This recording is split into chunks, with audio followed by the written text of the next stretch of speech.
I say there's a vitamin A toxicity epidemic out there.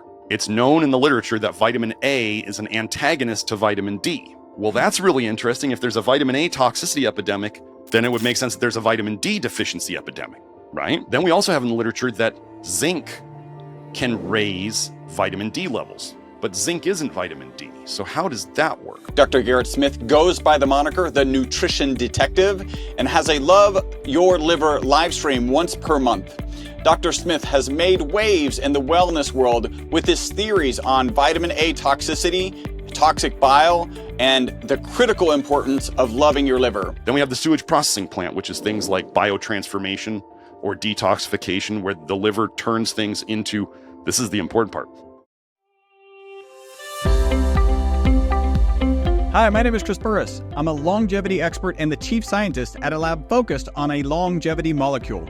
My primary focus is to help people live longer and better lives with science. Make sure to subscribe and share so you and your friends can live longer and better. Well, actually, so you and your friends can live beyond the norms. Hi, and welcome to the next episode of the Live Beyond the Norms Health and Longevity Podcast. Our next guest is a licensed naturopathic physician who started his practice in 2006. Dr. Garrett Smith goes by the moniker The Nutrition Detective and has a Love Your Liver live stream once per month. Dr. Smith has made waves in the wellness world with his theories on vitamin A toxicity, toxic bile, and the critical importance of loving your liver. With a background in strength conditioning and as well as naturopathic medicine, Dr. Smith combines scientific rigor with a practical, results-oriented approach to solving chronic health mysteries. Dr. Smith considers himself a teacher of health and nutrition at his heart. He has some theories that are not necessarily adopted by mainstream medicine, but I wanted to understand his theories. He's not just a teacher and health practitioner. He's a maverick who challenges conventional wisdom with the courage to ask, what if we've been getting it wrong? Dr. Smith, thank you for joining us today. Absolutely. Thank you for having me. It's great to be here. So before we jump into your areas of expertise and your theories, I wanted to go further back, like much further back. What was it like growing up, little Garrett? Where did you grow up? What were your parents like? If there was some event or some person that you could pinpoint as the reason you would ultimately become a maverick healthcare practitioner and entrepreneur, what or who would that be? Well, it would definitely, my dad was a dentist, so he was in medicine. And I remember, hearing from his patients, and my mom was his office manager. So kind of growing up with a family business was really great. And I always wanted that. And I'm pretty sure I'm going to have that again. But anyway, so my dad was very good at his trade. Like the joke was people passed away before they left his practice because they always knew he cared, and he would only do stuff, he would say we could watch and wait for things. We don't have to do things right away. And so the honesty and integrity and ethics from him in medicine, I mean, he told me, he was like, he even spoke poorly of his own practice, of his own profession, which was, He would say, like, pediatric dentists are mostly shysters and they're just taking people's money, like taking out children's teeth that would naturally fall out anyway, So I always he kind of questioned things. One of the things my mom told me as a kid was, she said, your dad is so good at injections that he should be giving seminars. And I took that back then and I went, he should. And then as I'm out here doing this now, I'm giving my own seminars and teaching people. Actually, the live stream I do is weekly. I think we're up to episode 184 without a missed week. Wow. So yeah, it's lots of fun. I do enjoy teaching. That's how I think the way is to help people is to teach them what to do, so that, like, if somebody goes to a restaurant, they don't have to have a food list in front of them. They have concepts and principles, and they can pick things, based on what they know. And then they can also, relax. If they're doing fine 90% of the time, then they can, go off track for a bit. So yeah. I also think teaching the value is, it really cements the knowledge in your own head, right? Like, so I through this podcast, through my book, I share, like, I do it, one, because most selfishly, it just cements the information in my head and that has value for me. And then two, yeah, to give back. So talk about your motivation to study kind of originally physiological sciences, and how you kind of quickly, if I looked at your kind of LinkedIn profile, moved on towards a doctorate in naturopathic medicine. Well, that was a kind of funny story. So I was into fitness as a youth. Started lifting weights in my house, at age 11. That led me into, I think I got my first personal training certification at age 18. So then you got into nutrition.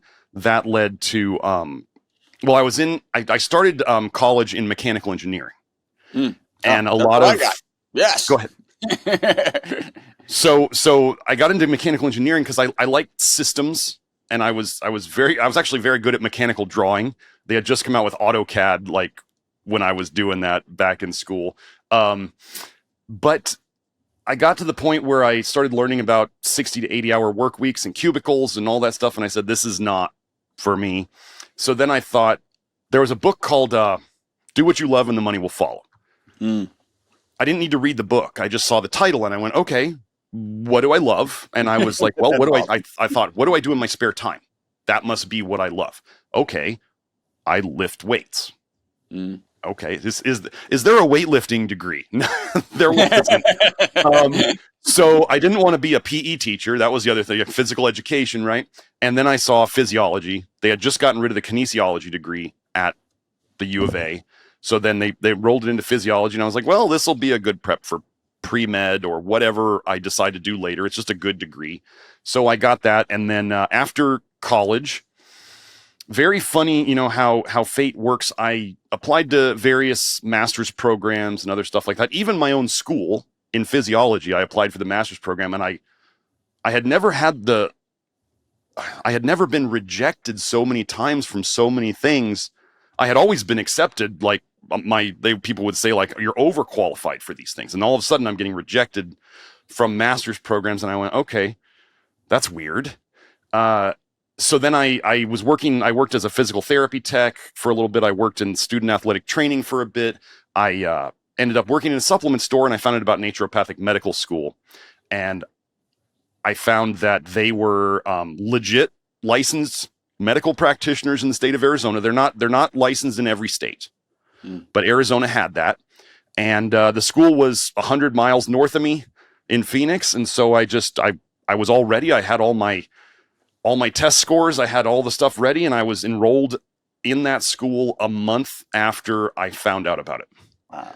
So it was very, like, when it was supposed to happen, it happened very easily. And I did start to realize that maybe something was wrong with what I was trying to do before, where I was getting rejected. And then all of a sudden this pops up, and a month later I'm living in Phoenix and going to medical school. So yeah, it's cool how things kind of fall into place, right? Like the things that you're not necessarily expecting.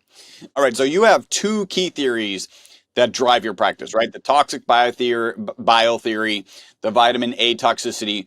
Which one of them came first? And just talk about your health journey up to these kind of theories, up to these specific theories.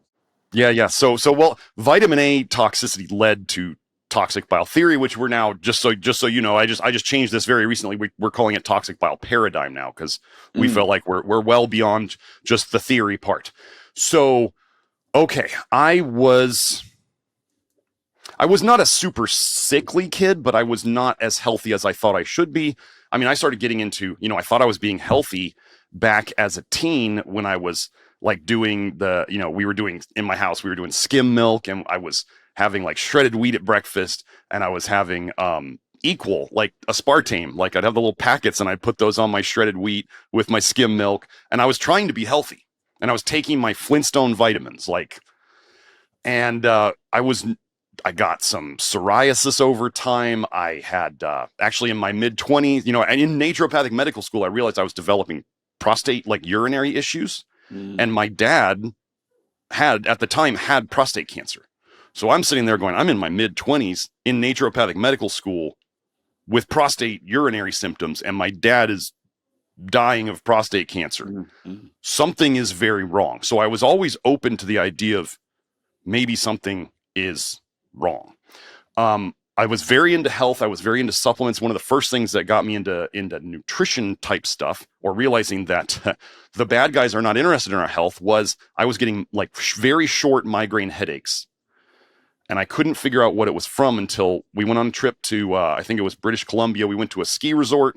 We were in the little village, and there was a supplement store, and there was a magazine, the free magazine they had out there. And I opened it up, and it says toxic sweetener.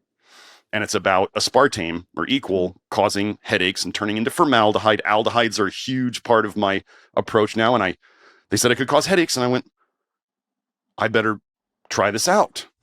So I stopped it, and the headaches basically disappeared. So that was one of the first times where I went, yeah, they aren't really telling us all the truth about this stuff. So that led to just me questioning everything.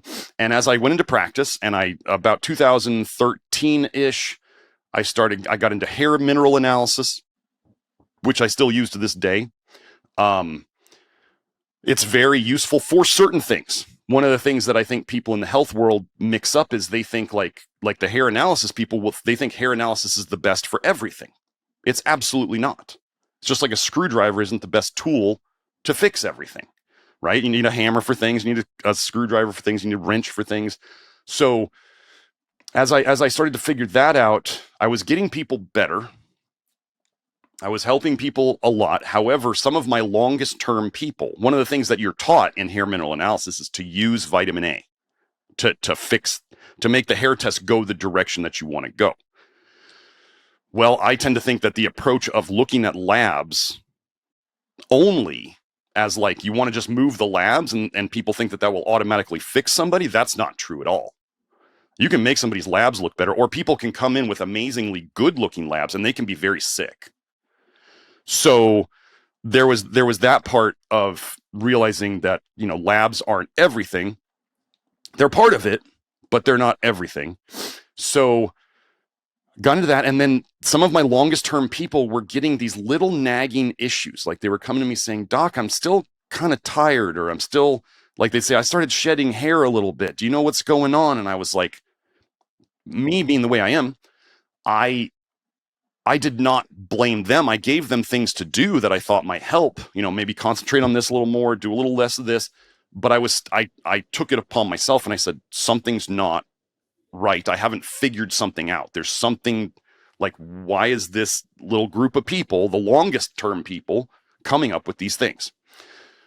So then it turns out I found out about Matt Stone wrote an article about Grant Genereux and his vitamin A toxicity theories and how he fixed his chronic kidney disease and his jaundice and his eczema with a very simple diet of like beef or bison, black beans, and brown or white rice. And he just ate that day in, day out, completely fixed the chronic kidney disease, completely fixed the jaundice, completely fixed the eczema. And I decided to look into that, and I realized that was the thing I had missed. So I started doing it with people, and we started getting people better from things that had been nagging them. People started getting better from things I wasn't even treating. They're just like, oh, this got better. And I'm like, we weren't even working on that. So I started to realize that this systemic problem was, Grant's eczema, right? Chronic kidney disease, right? That's kidneys. Eczema is a skin problem. And then we had jaundice, which is a liver problem. And he fixed all three of them. So he was the only person his nephrologist, his kidney doctors had ever seen fix chronic kidney disease completely on labs. Like his symptoms were gone and he fixed his labs completely, and they'd never seen that before. So I started doing that. That led me into reading more of Anthony Mawson's work. Anthony Mawson is a researcher and a professor. Before we go down that, I want to do so. I've got some questions about kind of vitamin A. One of the things that kind of stuck with me is you say that like if you're focused on improving labs, that doesn't necessarily fix everything. Is it possible that there weren't the right labs? Like maybe there were other labs that, and maybe in this case, vitamin A, or understanding how that particular person interacted with vitamin A. Because it's a little disheartening to think like we're looking at labs, we get things in range, and actually, naturopathic medicine, I think, doesn't look for what the medical community, the traditional medical community looks. We're looking for like, hey, that's not dangerous, but we'd like to be healthy, right? Like, so there's different targets. Speak to that a little bit, please. So my focus is on correcting toxicities in the body and correcting deficiencies of what I consider the truly essential nutrients, which is my list of those is way smaller than conventional or alternative. Mm-hmm. My list it's quite small, the things I focus on. So people don't always realize that a lot of labs, right? So if somebody has all these health problems, right? They have all sorts of symptoms. Okay. So their symptoms are all off. Okay. Blood tests or a lot of other tests where they're measuring, let's just say they're measuring cholesterol, which I don't measure. I don't even look at it. We fix it. I don't look at it. Cholesterol is a symptom of something else that's broken. So like somebody's high blood pressure is a symptom of something else that's broken. So we start, I joke that it's like you want to ask questions like a 5-year-old. So they say, I have high blood pressure. And then the 5-year-old goes, why? And they go, because there's too much pressure in my blood vessels. Why? Like, and once you get down to the toxicities and the deficiencies, you are at the end point. You are at the why. You can't go deeper than that. I mean, people could try to say, oh, well, lead does this and this and this. But really, once you're down to it, if you go, well, if you get rid of the lead, you get rid of the problem. Right. So that's where a lot of labs, people don't realize are symptoms that when people are trying to treat them with, let's say, medications or supplements that are not essential, they're really just trying to force the lab to go the direction that they want because they assume that if the lab is better, the symptom's better. So you're looking at curing some sort of toxicity, right? Like that, like some underlying. Are you able to see that toxic? Like, does that show up on a different lab or? No, not always. Says no. This is the problem. All over the research, it is said that the gold standard of diagnosing vitamin A toxicity is a liver biopsy. Oh, fun. Because it's been shown over and over that serum retinol, blood vitamin A, can even be low in somebody who has tons of vitamin A stuck in their liver. They mention this over and over and over. And then there's also the research that where they repeat over and over that people could go on a low vitamin A diet for years and their serum retinol stays the same for years. And then you start to go, how much of this stuff do we have stored in there then? So serum retinol, I mean, when we have a high serum retinol, a high blood vitamin A, we know toxicity is present. That's very obvious. But once you get into that, people can have low blood vitamin A, serum retinol, and still be absolutely toxic in their liver. This is a big mistake that people make. They hear my work and they go and they run a serum retinol and they're like, well, I'm fine. And I go, oh no, that doesn't mean anything. The people who come to me who are the sickest are often, sometimes I get people who are low, they're technically deficient by normal standards in vitamin A. Wow. And they start doing the program. I had a guy, so I want to tell you how much vitamin A can be stored in the liver. I had a guy, he was at 25 on a blood vitamin A level. The standard of deficiency starts at 20 and below. Okay, so I don't believe in vitamin A deficiency is at 20. He's at 25. So he's at 25. So he's very close to technically deficiency. But again, like I said, I don't consider vitamin A a vitamin. It's only a toxin. So deficiency is where I want people eventually.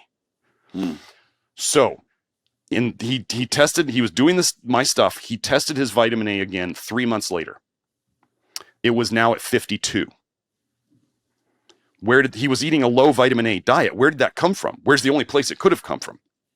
His liver or his body fat, right? Vitamin A is a fat soluble vitamin. I really call it a fat storable toxin. Then he did another serum retinol test 3 months later. After that, he was up to 125. And we have other examples of this in the literature. We have a case study in the literature of a guy who started at 17 and 12 weeks later, he was at 69. So in your protocol, is there zero vitamin A consumption, or what does that look like? That is, this is in the literature as well. There is no such thing as a whole food based zero vitamin A diet. It doesn't exist. Even, people will say they look on the nutrition facts for beef and they'll say, but it says zero. And I'm like, you can go and look in wild reindeer studies, and they have vitamin A in their body fat, in the muscle meat itself. So, I mean, they're feeding cows either grass, which is full of carotenoids and vitamin A, or they're feeding them actual vitamin A supplements in their food. So it's just, there is no, so we are trying to pick the lowest. That's the general goal. Grant Genereux, when he made his diet, without knowing it, he just picked things that he thought would be that he could live on and be a good diet. You know, he got his protein, he got his carbs, he got that stuff. And obviously if you're on beef or bison, you're not on a low fat diet. Like, nobody could ever say that eating beef 3 times a day is a low fat diet. So he was doing that, and he got his down. So we really were looking at proof of concept that yes, there is you can't eat plant foods without eating vitamin A. You can't really eat animal foods without eating, you can't do a 0 one. And they actually said in the literature, it said that to try to do a 0 vitamin A diet would be bad for people because you'd miss so many other things. I mean, you'd be having to eat, I don't know, I could make up a diet right now. People might be eating collagen and refined coconut oil and I don't know, white sugar. This is not recommended, by the way. This is not recommended. No, very clear. No. So, but I mean, you could get your protein, you could get your carbs, you could get your fat on, and probably 0 vitamin A, but that's going to cause other problems nutritionally. So you have this guy at 17, right? And then you put him on the program. Kind of walk us through that. Oh, well, he was, this guy was basically a pro athlete in Europe for a while. And he was, by the time I met him, he was effectively on their version of disability. Wow. And so he was in tons of pain and nobody could figure out why. And so he started the diet, and then we started to see why he was in tons of pain. One of the things that vitamin A does in the body is it can cause hypercalcemia, which, then leads to calcification of the joints and soft tissues and tendons and cartilage and ligaments. And so he was basically turning into a statue.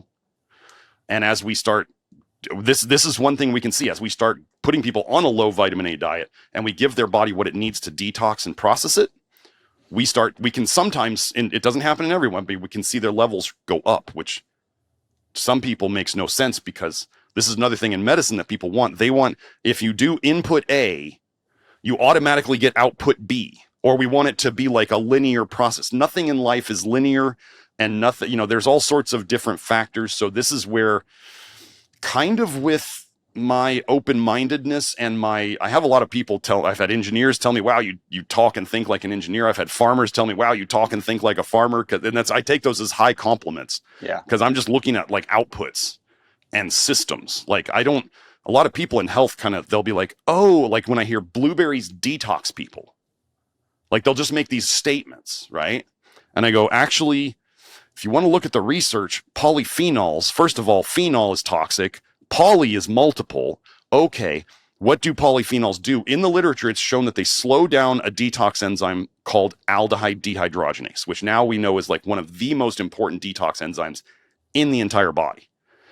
So based on everything I have, scientific-wise, polyphenols, aka the brightly colored, strongly colored, darkly colored plant foods, those parts of them slow down detox. They don't speed it up. And I'll ask these people for evidence of blueberries speeding up detox, and they don't have anything to say.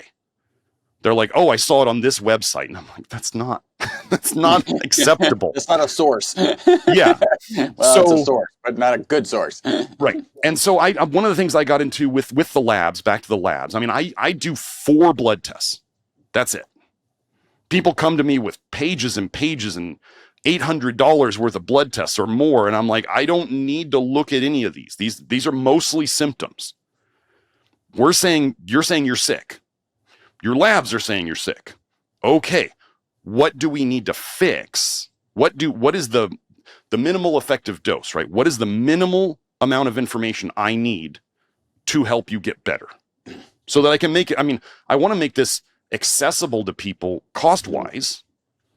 And when people walk out of like a functional medicine practitioner or an alternative doctor or whatever with $1,000 of labs and a $500, $600 consult and then they're going to be taking $300 or $400 worth of supplements a month, only to repeat that process 3 months down the road. Like a lot of people, that's not accessible to people. Yeah. So we're trying to do, what do we need to know? Like, what do I need to know about toxicities? What do I need to know about deficiencies? But then we also, which some people can't wrap their mind around, is I don't need to know how much vitamin A somebody has stored in their liver. I don't need to know how much copper they have stored in their tissues to fix their copper toxicity. I don't need to know how much iron they have stored in their liver. I do run a ferritin because we can dose blood donations based on that to move things faster forward.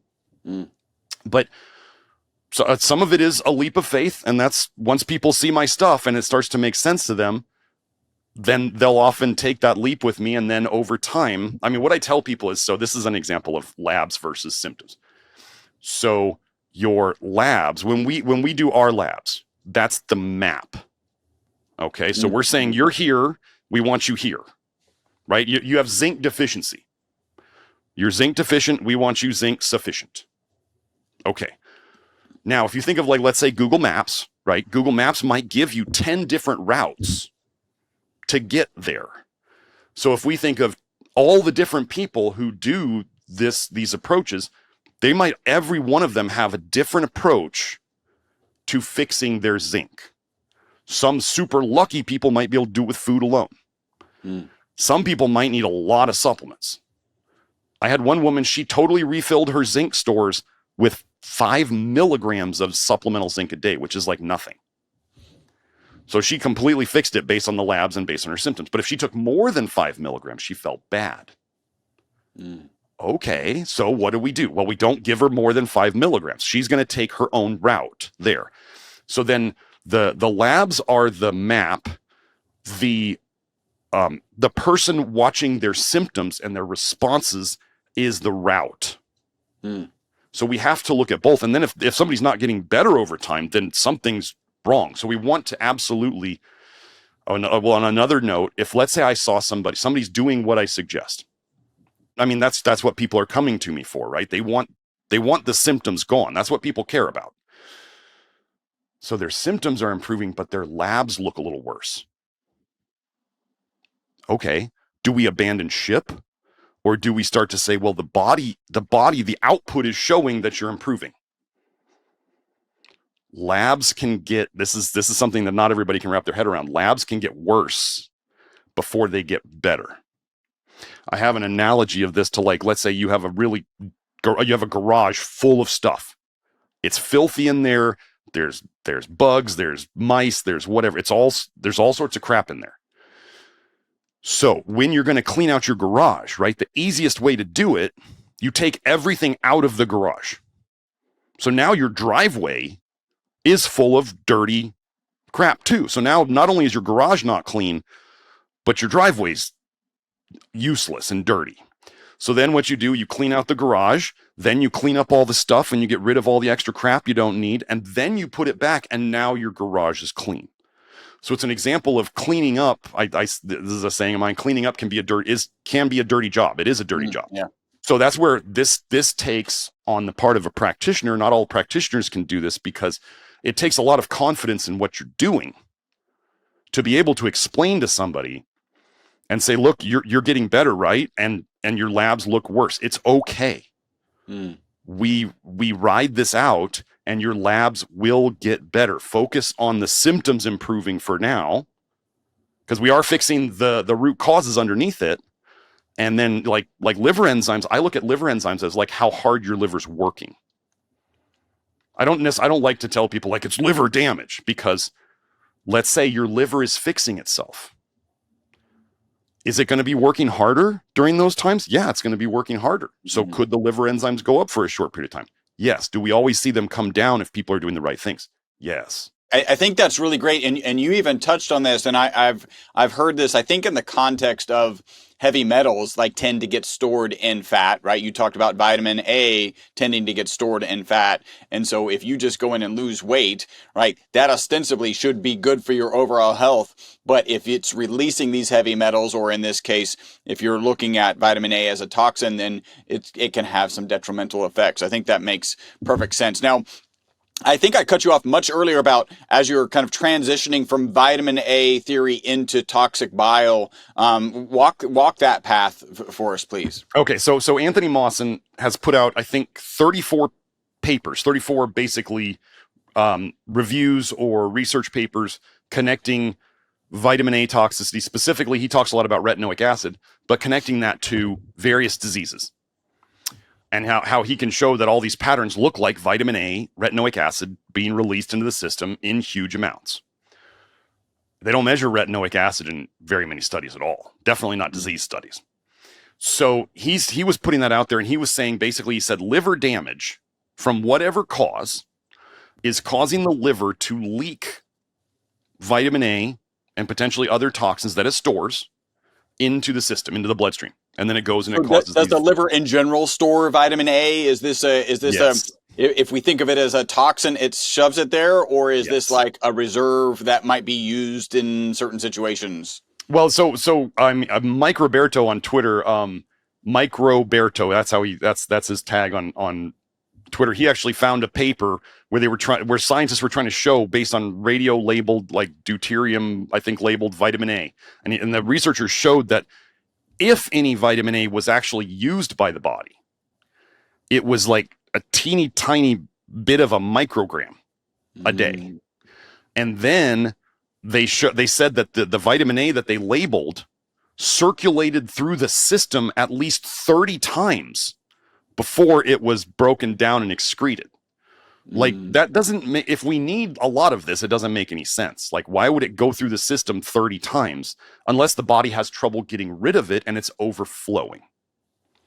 Where do we use vitamin? Like, the classic is like it's good for eyesight, right? Like that's probably a platif that's just thrown out there. Like, where do we need it? Where do we need it, and at what levels? We have multiple people who have gotten their serum retinol down to zero after. So the thing is if people get their serum retinol down to basically zero, effectively zero, which is, they just call it below lab detection limits. Yep. Right? So we don't know where it is. We just know it's so low they can't measure it. They're not losing their eyesight. Their health is improving.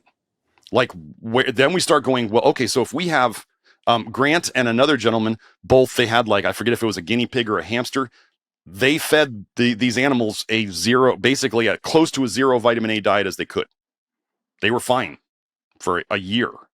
And then they actually didn't get, Grant was saying there was a specific tail disease that, I don't know if whatever the hamster or the guinea pig or whatever they tended to get. He didn't ever see that, but they would get this on the commercial feed. And so he never saw this problem. So vitamin A is typically said to be necessary for skin. It's typically said to be necessary for eyesight. And we have people who are effectively at zero who don't have any of these problems, and their skin problems and their eye problems often improve or go away.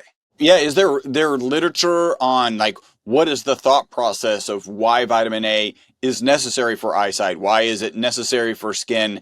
And maybe we should be debating that specific literature, or is this something that was like, we just know this to be true forever? And well, there were the initial studies on where they were trying to figure out vitamin A. Well, they fed the mice an absolutely zero fat diet, and it was also a zinc deficient diet.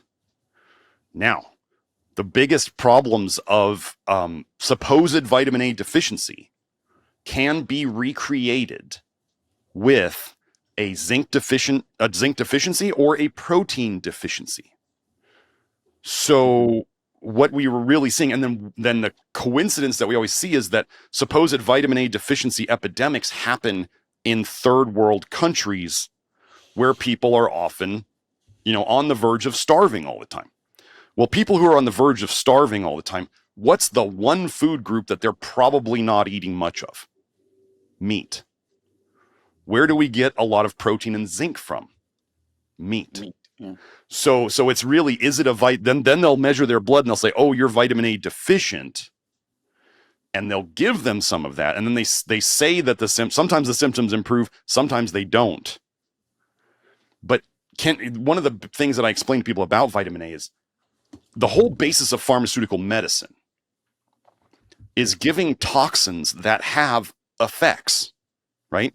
They have an effect. You give a blood pressure med, really what you're giving a toxin that has a specific side effect of lowering blood pressure. The indication of a medicine is typically its most common side effect, the thing that happens in almost everybody. Then they start giving the medication for that symptom. So do I consider vitamin A just a toxin? Yes. Do toxins have effects? Absolutely. So I could get into toxic bile paradigm. I might now. Well, so anyway, Mawson, well, let's get into that now. So Mawson said it's vitamin A leaking into the system from the liver. Do we know that the liver stores vitamin A? Yes. Another example of this is fatty liver. If anybody wants to go and search images on the internet of fatty liver, you'll see that the normal liver is like a maroon burgundy, nice dark reddish color. Fatty liver turns yellow. What color is vitamin A? It's yellow. Where do we store vitamin A? In the fat. Weird coincidence that fatty liver is yellow and fatty. So, and then also people, if you look into liposuction videos and you start seeing them sucking the fat out of people, obviously these people have more weight on than they'd like, but you also often see that the fat is orangish or yellowish. Where do we store vitamin A? Again, in the fat. What is there are three colors of vitamin A: red, orange, yellow. So what do we see? If people drink too much carrot juice, what color does their skin turn? Yellowish or orangish. Yeah. So we know we store this stuff all over. The body is desperate to get it out of the blood as much as possible. That's why it puts it everywhere. So anyway, so the idea is in these diseases, we leak the vitamin A into the system. So what I did was I kind of put things together and I expanded upon Mawson's work to be, it's actually cholestasis, which means toxic bile is leaking into the bloodstream, and whatever's in the toxic bile, which, okay, so by definition, the liver gets rid of, like, think of it as a sewage processing plant. The liver gets rid of its toxicity via the bile. Like, people think that the liver detoxing things means that toxins just like poof disappear. That's what they tend to think.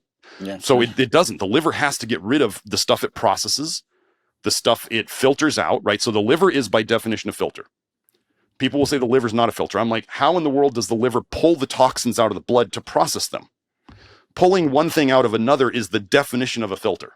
So we have that. Then we have the sewage processing plant, which is things like biotransformation or detoxification, where the liver turns things into, this is the important part, the liver can turn those toxins into less toxic things.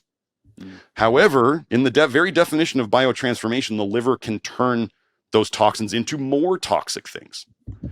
And what actually happens with vitamin A is it actually becomes more toxic as it goes along the detox pathway. And then we have that ALDH slowing down. One of the forms of vitamin A is retinaldehyde. It's an aldehyde. People think that an aldehyde is actually essential for us to live. A guy did a chat GPT search on aldehydes, and it basically came back and it spit out back at him, all aldehydes are toxic. And then he asked about, well, what about retinaldehyde? And then it came back with, no, but you need that one, which is just hilarious. I mean, retinol is an alcohol, retinaldehyde is an aldehyde, and then it turns into retinoic acid.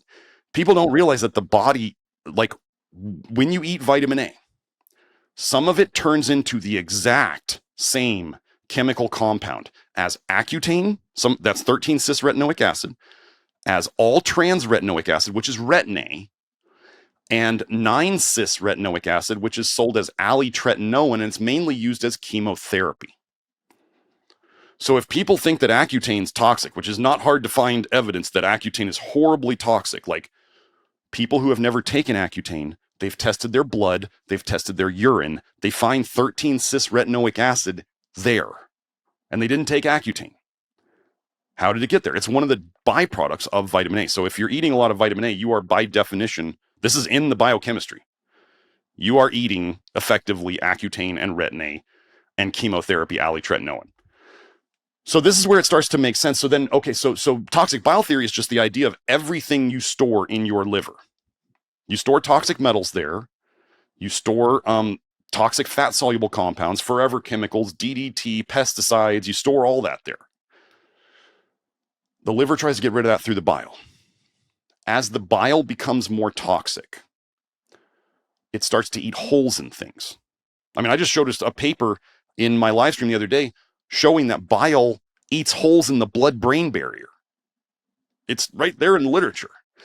So when the liver cells, they can start leaking bile. The bile actually damages the liver cells that make it. It damages the little tiny bile ducts inside the liver. Those two things, that means the liver is leaking bile directly into the bloodstream from the liver. Then we get into, it can eat holes in the common bile duct, which is how it gets to the intestines. It eats holes in the intestines, which is leaky gut that nobody ever taught. I mean, people talk about leaky gut, but they don't understand what causes it. It's bile eating holes through it. If it goes back up into your stomach, that's GERD. Every case of GERD has bile in the stomach, basically. What are ulcers then? Ulcers are holes being eaten in the stomach by bile. What's Barrett's esophagus? Holes being eaten in the esophagus by bile. So, and what do people throw up often? They realize they throw up and it's this horribly bitter tasting yellow stuff. That's bile. It went all the way backwards from your liver into your intestines and back up in your stomach, and it's coming out your mouth. Your body wanted rid of it that bad. So once the toxic bile and all the things it contains that your body's trying to get rid of, once that leaks into your bloodstream, you have effectively self-poisoned yourself. And then it's up to your liver again, or your kidneys. Why was Grant getting chronic kidney disease? Because he had too much toxic bile and vitamin A in it and all the other stuff hitting his kidneys. His kidneys didn't like it either. They break down too. Why did he have eczema? The toxic bile's coming out of his skin because the liver and the kidneys weren't doing their jobs. So it comes out your skin, and then you've got toxic stuff coming out of your skin, irritating it on the way out, and then sitting there until you wash it off.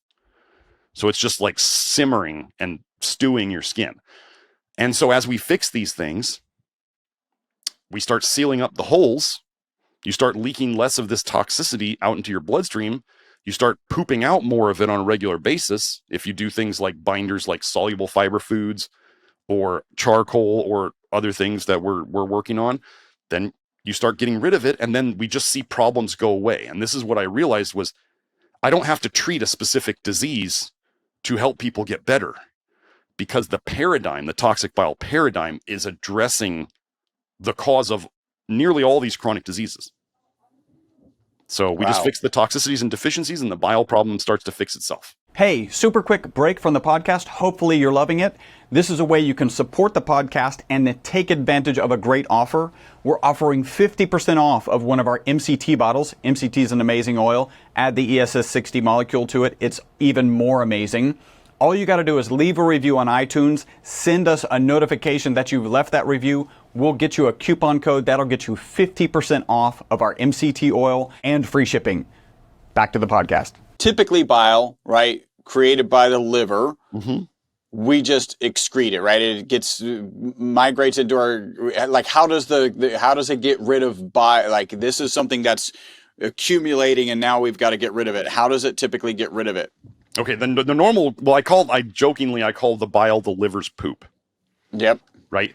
We make bile. We're supposed to make bile. Like, we are supposed to. It does help with well, it has a detergent. Actually, people talk about emulsification activity on fats, right? Which is making fats water soluble. Well, actually, in the literature, it talks about a detergent effect, which is a much more chemical effect than just emulsification. And that detergent effect is how it eats holes in things. That's what they talk about too. So your liver makes the bile. It is supposed to go into your intestines. And then a standard American diet is you reabsorb the enterohepatic circulation, entero-gut, hepatic liver. The enterohepatic circulation reabsorbs 95% of that bile, and it goes right back to the liver. Okay. So then that's really important, because only about 5% of it leaves via the poop. So once we have really toxic bile, one of the problems is as you get more toxic, the liver tends to make less bile, but it's becoming more concentrated in its toxicity. Oh, So then you're okay. getting this vicious cycle of you're reabsorbing 95% of it. And so the liver makes the toxic bile. The toxic bile goes into your intestines. When people talk about gut biome problems, your bile, your toxic bile is going into your intestines multiple times a day, creating your gut biome, like making it better, making it worse. And then your gut biome can turn the primary bile acids, the stuff your liver makes, into secondary bile acids, which are considered much more toxic than primary bile acids. So then your gut biome, that 95% that goes back up to the liver, now your gut biome just potentially made it more toxic and it goes right back there. So the gist of our approach to fix this, it's very simple. I mean, it's we could say simple, not easy. We are trying to reduce, minimize, eliminate toxins coming in.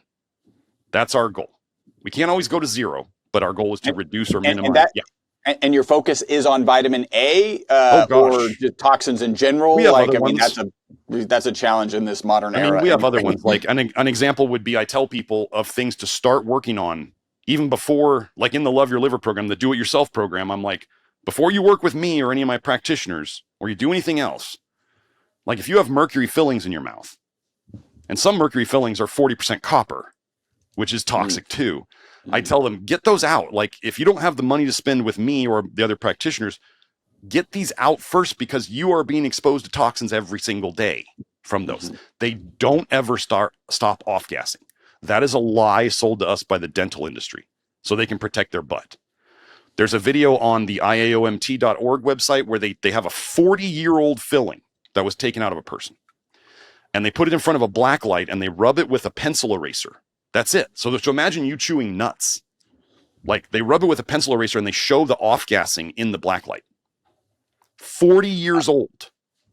So those things are constantly off-gassing. So I tell people, like, we need to, the most important thing, like if somebody was trying, and if they were eating lots of fish and shellfish, we generally don't eat fish and shellfish because it's full of mercury. I can see it on a hair test every time.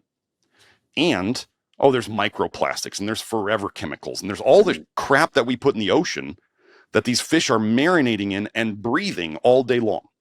So if you don't trust the ocean water, you shouldn't trust the things that are marinating in it. So that's not necessarily a vitamin A thing, because white fish is very low. What low-fat white fish would be very low in vitamin A. Okay, that's not the only thing we're trying to avoid. So we want to reduce the intoxing, as I call it. Yep. Before we start focusing on detoxing. So that's number one. Number two is we want to facilitate the removal of stored toxins in the system. This is generally things like binders, like that we found that work really in the research, they bind bile, soluble fiber, charcoal. Those are some of the big ones that we use. And no, we don't use cholestyramine, the pharmaceutical bile binder. Terrible side effects with that stuff. The last thing we do is we restore essential nutrients. Right? That makes sense. Like you need to have enough nutrients. Like for ALDH, for an example, ALDH in the research, what three basic things does it need to run? It needs selenium, it needs molybdenum, and it needs nicotinic acid, also known as flush niacin, to make NAD. We need those three things to run it. So we make sure people get those. Very simple. I mean, there's more things than that, but that's just the ALDH aspect. So, yeah, that's what we're doing.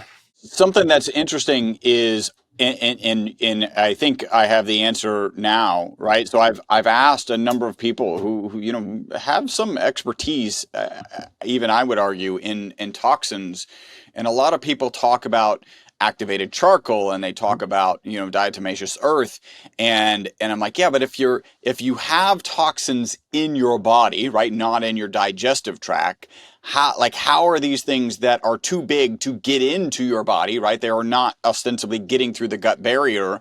How are these having any impact kind of systemically?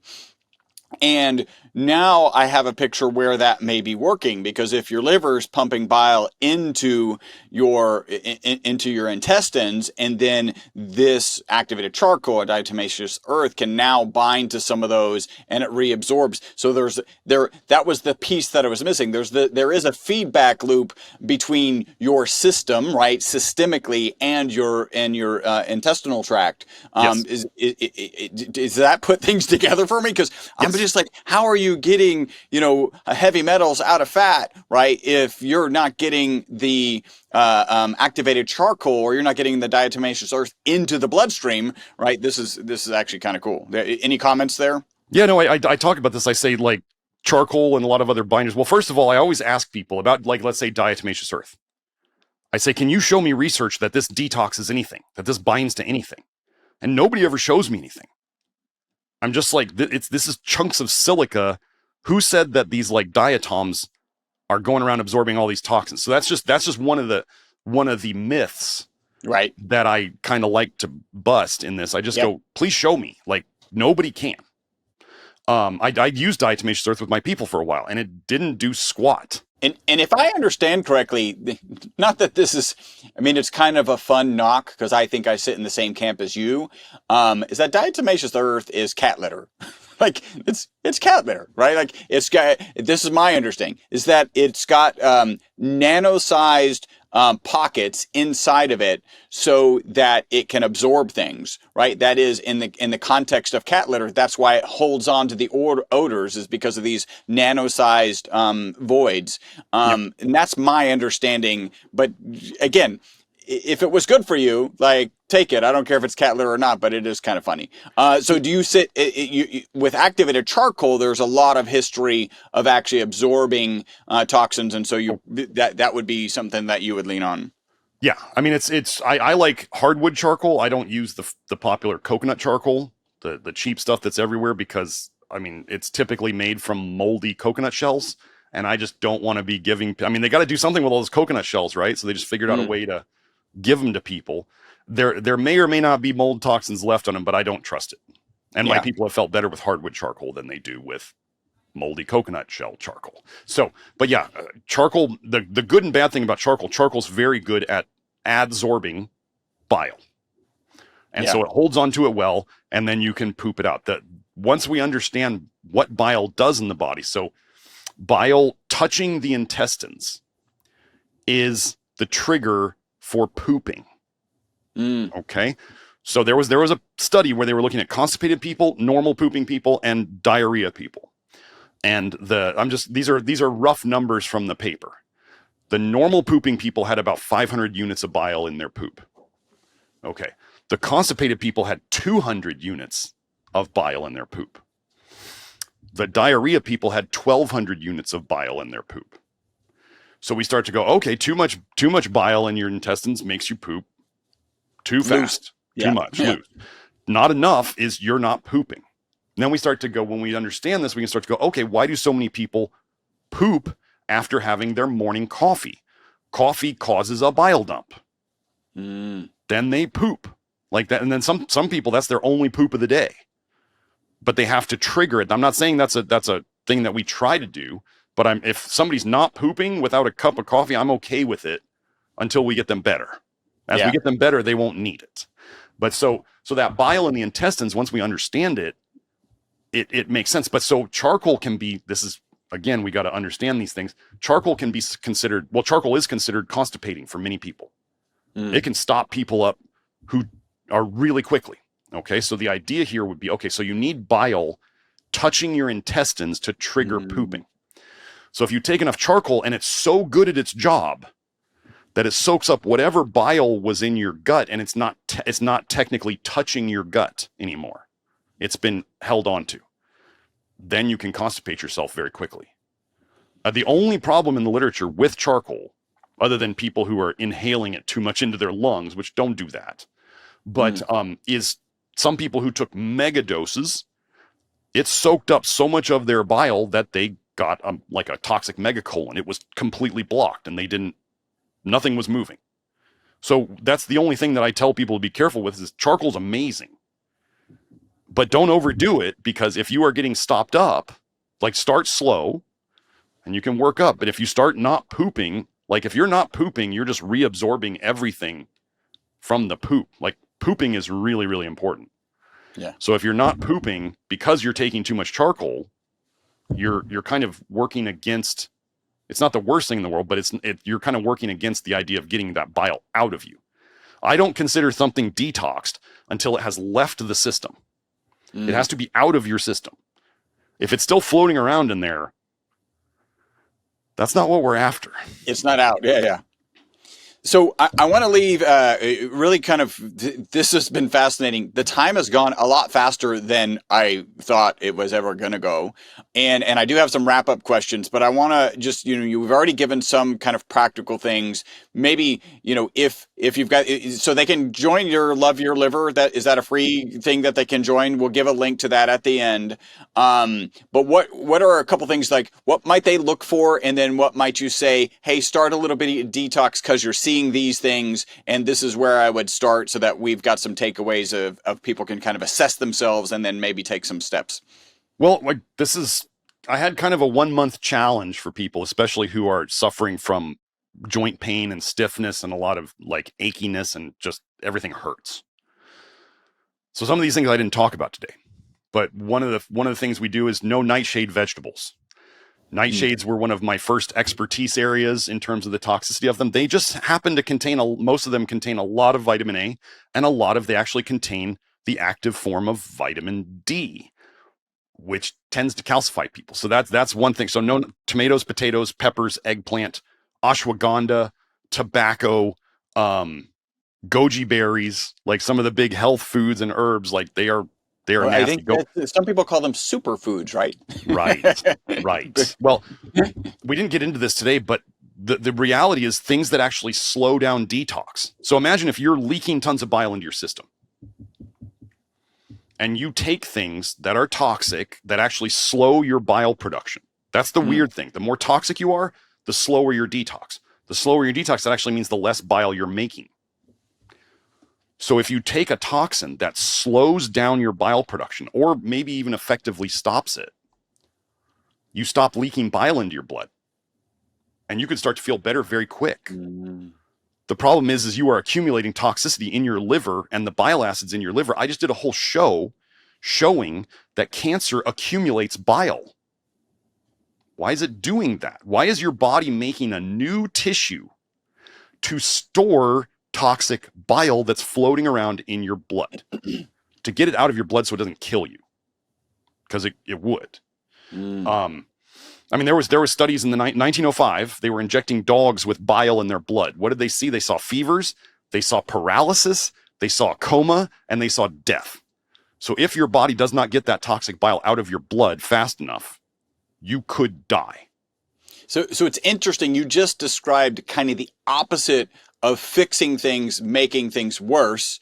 You just described that can also be the reverse can be true, where making things worse actually induces some protective effects that actually makes you feel better for some period of time, but you're actually making things worse. We call that the duration paradox. Which is things help at the start, but then they ruin people over long term. Pharmaceuticals fit into this perfectly, right? I mean, people take them for symptoms. And over time, everybody knows that they generally make you worse. And then you have to get on more of them to shut down your detox harder so that then you can feel better for a little bit and get the side effects gone. And then we go on and on. People do this in the alternative natural supplement industry too. They don't realize it. I could show people a lot of the supposed long COVID supplements that people are taking.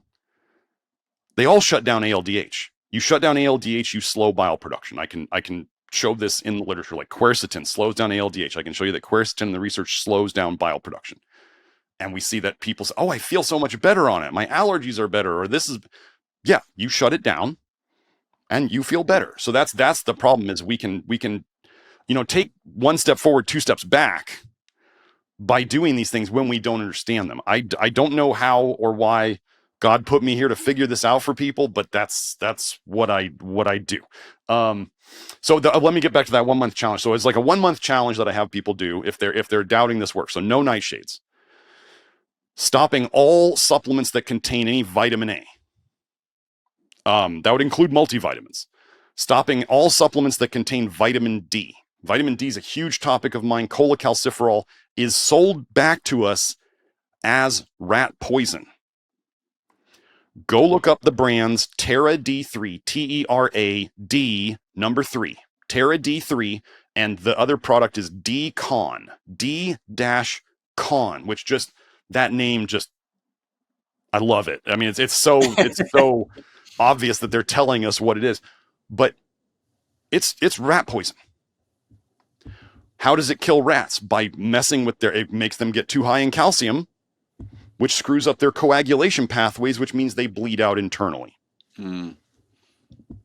What does vitamin D do in people? It calcifies them.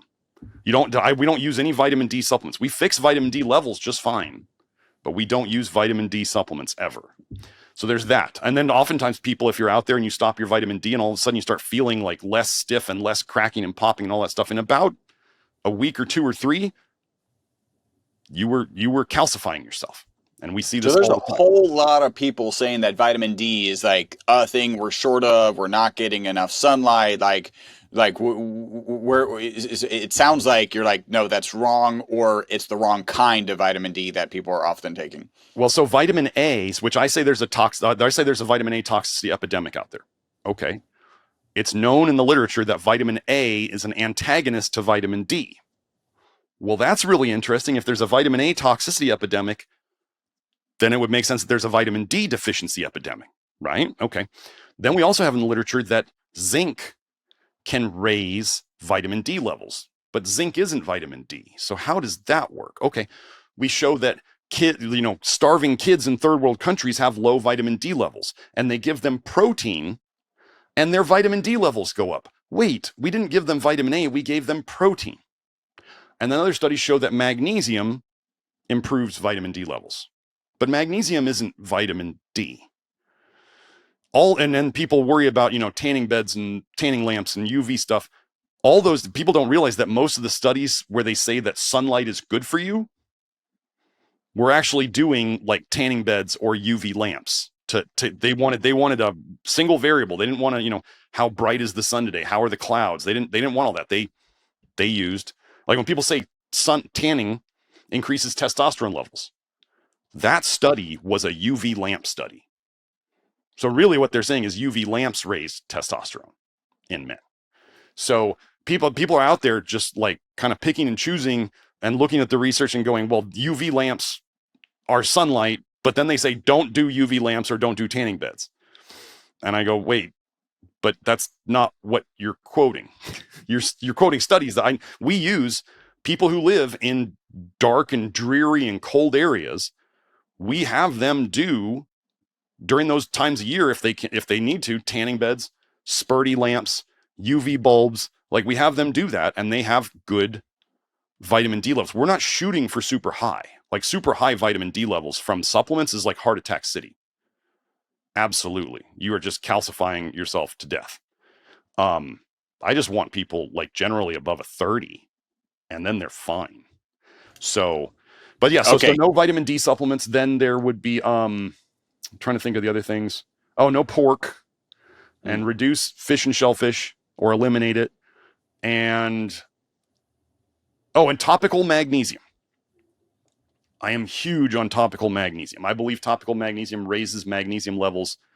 My professional estimate is it raises systemic magnesium levels 10 times more than pills do. Wow. Magnesium pills are good to help you poop. Everybody knows if you take enough magnesium, you will poop. It may not be fun, but you will poop. So aren't there like 5 types of magnesium? It's at least 4, but maybe 5 types of magnesium, and like some help you poop, some like stop you up, like they do different things. Some are really good for kind of getting into parasympathetic mode. Well, so that's another part of, I guess that's part of where my engineering background and looking at things in a little different way than we're taught. So magnesium, whenever they give it to you, it's bound to something, right? So that thing it's bound to has an effect too. So like if somebody's saying, well, magnesium glycinate really chills me out, man, it really helps me sleep and relax and whatever. Okay, well, glycine, which is what it's bound to, is known to do that. And they'll be like, but I don't feel this with other magnesiums. That's because it was the glycine. It wasn't the magnesium, because you never felt that on the other magnesiums. One of the biggest lies in the supplement world is like that. There's that one magnesium out there where they're like, it has the 7 types of magnesium that your body needs. So it's 7 different chelates. Your body doesn't use, like, let's say magnesium malate. Your body doesn't use magnesium malate. It uses it breaks them apart, and then it uses the magnesium, and the malic acid is then floating around to do whatever it does for you. So that it's so strange that they say that, you know, you need both, or you need all 7 of these. And I'm like, there's no receptor for magnesium malate. There's like magnesium places for it to bind. So it's just marketing stuff that people have made up to sell because they're like, well, we put all 7, right? It's what it is. It's not 7-minute abs, it's 6-minute abs. They're like, we're gonna put all 7 magnesiums in it. And I'm like, that doesn't matter. So when we get into, like, magnesium chloride is used typically in a lot of topicals. Magnesium chloride dissociates into chloride and magnesium very easily. So then you can absorb the magnesium, like you put it in a bath, and you can absorb it through your skin very easily. We make a magnesium lotion that is amazing, and 2 pumps a day of that on your skin will get you your levels of magnesium on a hair test legitimately good for 95% of people.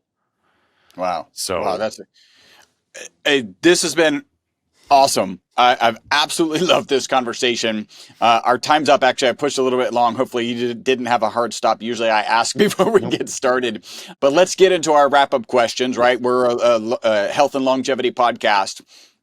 Dr. Smith, do you have a target age that you want to live to? I was thinking about that. I mean, first I kind of put goals. I would say first I'd like to hit 100, then maybe 120. Like, if I can hit that would, especially with my health history of poisoning myself with vitamin A practically every which way was possible, I think that would be a good goal. And I also think about, like, it'd be kind of lonely with everybody who I grew up with gone if I lived that long. You know what I mean? Yeah. So there's good and bad about it. Yeah.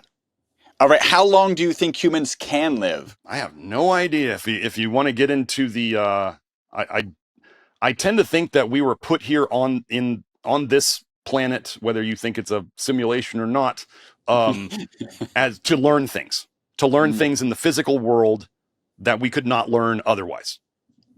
So, like pain and other things like that. So pain of all sorts.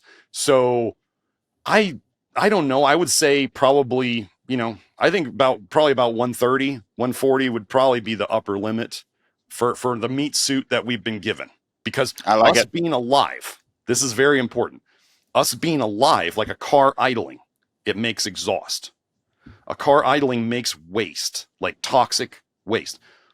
Us living, we make toxic waste. So one of our goals is to make sure, one of the things I think that is when people start really heading downhill in their health, is that not only are they really toxic, but the toxicity has slowed down their detox so much that even if they were doing everything perfect, there's that idol of toxicity that they may not be able to get rid of anymore. So even the act of just living, they're making enough toxicity that they're slowly accumulating even more. People don't realize all of your neurotransmitters turn into aldehydes. They all break down into aldehyde forms. So all the neurotransmitters eventually become a toxin. And if you look into dopal and Parkinson's, so dopamine turns into dopaldehyde. And now there's theories that dopaldehyde is what causes Parkinson's. So then this is why modern medicine, they give people dopamine drugs, right? Carbidopa, levodopa. Well, they're giving them something that maybe helps the dopamine, but it turns into dopaldehyde. And that's what they see on these drugs, is they eventually start getting worse very quickly because they can't clear the dopaldehyde. They never could. So anyway, that's yeah. I think there's definite physical limits. Yes. What are 2 to 3 protocols, habits, mindsets, let's call them shortcuts because everybody loves shortcuts, to longevity and a long health span that you would share? Topical magnesium, getting enough potassium. People have no idea how much potassium can help their energy, their mood, their stress levels. Like, it's just, potassium is amazing, and that can be food, or if you're going to do supplements, with anything, you want to be careful jumping in. Don't jump in like mega dosing things. And then the last thing in terms of, I mean, a big thing would be don't take vitamin D supplements. That would be, I started helping people back in 2013 with when I learned about hair analysis. They showed me on a hair analysis, taking vitamin D supplements will raise your calcium like off the charts, and it will crush your potassium levels. So what am I doing in practice nowadays? I'm generally helping people to reduce their hair calcium levels and to improve their potassium levels. Those are two. That's those two things. And magnesium helps reduce calcium in the system. So and vitamin A kind of does the same thing. So we just those are three simple things that generally most people are going to feel good on, and they're not. There's no risk. First, do no harm is actually a very, very important part of my work. For potassium, where do you recommend people get the potassium? What does that look like from your perspective? The low vitamin A potassium approaches, generally we're looking at bananas, more towards the green side rather than more towards the brown side. Brown side, they've made a lot more formaldehyde. That's why people get upset stomachs from them. So we have bananas, coconut water, potentially, green grapes, apples, and potentially white potatoes that are well peeled and have been, as they say, you cook the hell out of them to destroy some of the naturally. Yes, they are a nightshade. And yes, if people eat them daily, they do tend to accumulate some of the toxins in them, but it's something that people can have on occasion. And there's tons of potassium. Oh, the other thing we do is we make something called 50-50 salt, which is half sodium chloride salt and half potassium chloride. And there's a little bit of cream of tartar in there, which is another potassium source that helps balance the flavor profile of it. So yeah, that's another way that people can do it. Excellent. Potassium. You mentioned Go ahead. Potatoes. What do you think of sweet potatoes? What color are they? I don't know. Orange. They're oranges. Right? Trash. Full of vitamin A. Huge problems. So the parts of plant foods that we very specifically avoid because they are very high in vitamin A: yellow parts, orange parts, red parts, dark green parts. So basically the opposite of what everybody else is doing. So like a banana, right? People say, but it's got a yellow skin. Well, we don't eat the skin. We peel off the skin and we eat the white to off-white part inside. So in the plant world, what we are looking for generally as the most okay colors, like I was saying, concepts and principles, if they go to a restaurant, what can I eat? White, off-white, light green. That's what we prioritize. That means there's the less vitamin A in them. What do you think are 1 to 2 things that people get absolutely wrong regarding longevity and a long health span? They don't. Well, the biggest thing that causes tons of problems is stress. And so people don't want to put the personal work in. I mean, imagine that there's people out there who say that, they cured their cancer by doing emotional growth work, spiritual stuff. Okay. So that just shows that yes, they're toxic on the inside, but one of the things that people don't realize is stress causes bile dumps. So when you get stressed, you dump more bile. This is like, people don't really have an explanation of why when some stressor comes up, why do they suddenly feel so bad? They don't normally have a physical explanation, but when toxic bile paradigm, they get stressed, they dump bile, they leak this bile into their system, they've just self-poisoned themselves. So imagine if they fixed and I just told you how cancer accumulates bile. Okay, so if somebody stopped dumping bile multiple times a day because they fixed some stress issue, some trauma issue from their past, or they fixed their relationship or whatever, they can stop unnecessarily dumping bile into their system. Their body has time to breathe and catch up, and then they fix that problem. So that's the legit biochemical explanation of how fixing your mental stuff can fix physical stuff. Yeah, I think the mental stuff is so important on so many levels. I mean, if it's just as simple as like, whatever, you love sweet potatoes, but you have to have the right mindset that if that's bad for you, you got to get the sweet potatoes out, and you got to have the right mindset to make that happen. The only other thing I wanted to add was just, we have to move. Humans have to move. Like, it doesn't mean you have to do like crazy nonsense like CrossFit and beat the crap out of yourself. to be healthy. We do need to move. Like, we're just designed to. So if people don't exercise at all, they don't know. It doesn't have to be exercise. It could be dancing. It could be walking. If that's where you're at in your health recovery, walking. If you're really rough, a little bit of rebounding, like just kind of going up and down on the trampoline, not even leaving it, but you're getting that gravity to move your lymph, that may be it. The goal would be to get you to exercise, to be able to do whatever you want to do physically. And what we see is as we get people healthier, they start wanting to exercise more. But at the start, even though you don't like it, you got to find something you can do to move your body, because that's how we pump the waste via the muscles and the lymph system. That's how we move it around. So those are the two big things. Yeah, I just had a quote that came out on our Instagram from one of the interviews I did, which is like, when you're feeling good, walk. When you're feeling bad, walk. Mm-hmm. Like it's good for both situations. And I like your approach, because I've been saying a very similar thing, which is, listen, if you're just not moving, just walk for 5 minutes a day. And if the thought of walking 10 minutes a day causes you to not walk, then 10 minutes, like, stop thinking about 10, do 5. Yes. And just get out there and walk for 5 minutes. And the reality is, right, if you do that every day, that's 35 minutes a week. Walking 5 minutes a day is better than walking 35 minutes one time a week. Like, it's the daily practice. Hopefully you build it up. But if the thought of building it up causes you to not do it, stop thinking about it. Just go do the 5 minutes. Like, that's the beginning. Dr. Smith, how can people contact you? Okay, well, there's a couple ways. My main website is nutritiondetective.com. That is where people can find, consultations with myself or my other practitioners. They can find the supplements there. They can find a link to the Love Your Liver program. So the next thing would be, if people are interested in my do-it-yourself program with the whole big community, that is the Love Your Liver program. That's at members.nutritiondetective.com. And then the last place, the place where I tend to go out and fight the daily battles of thought, is Twitter.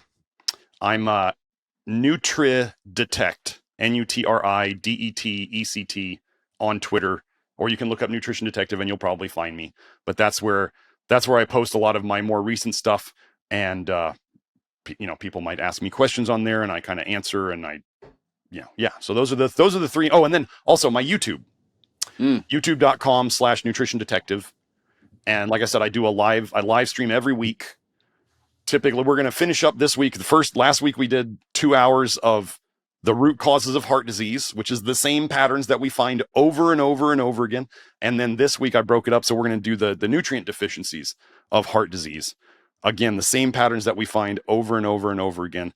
Beware of going to my YouTube channel, because binge watching is a real thing that can happen to people. They do get addicted to it. They do really like it. And I really appreciate that. So if somebody wanted to start with my diet basics, if you were looking on my channel, I don't remember what number it was, but if you want the basics of toxic bile theory, now called toxic bile paradigm, that's number 71. And then I did one on basics of a low toxin diet. I don't remember what number it is, but that's basically the title. So if you're searching on my page, basics of a low toxin diet, you can find that one. And that covers the basics of the diet that we do. Yeah. All right. Excellent. And what in the near future are you excited about?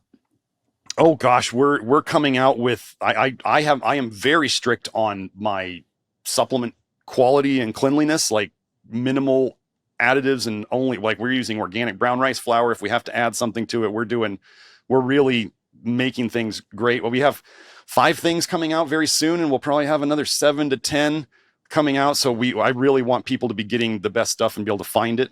There's that. And then we're just constantly trying to improve things.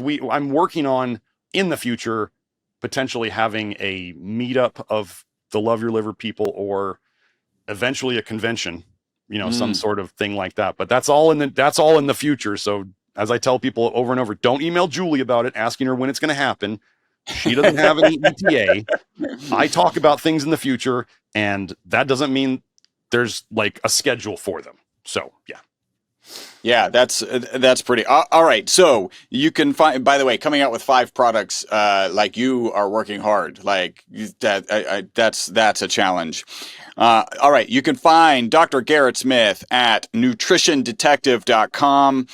There's the Love Your Liver program. I think that's a free program. No, Members. it's $199 for a lifetime membership. Oh, okay. So it's a minimal cost event and kind of self-guided stuff. Yes. That's at members.nutritiondetective.com. You can find him on Twitter, NutriDetect. You can find him on his YouTube channel. You have been warned. So if you binge watch, you can't blame Dr. Smith because he told you that it might be a thing.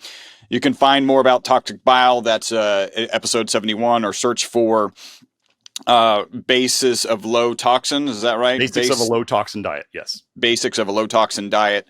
Dr. Smith, this has been absolutely fascinating. Thank you so much for joining us today. Absolutely. Thanks for having me on. I hope you enjoyed this episode of the Live Beyond the Norms podcast. Make sure to subscribe and follow. Also, make sure not to be that guy, the guy sharing this podcast with people who are not interested in living beyond the norms. If you would like to learn more about the ESS60 molecule, the molecule responsible for the single longest longevity experimental result on mammals in history, a full 90% extension of life, visit myvitalc.com. That's myvitalc as in carbon.com.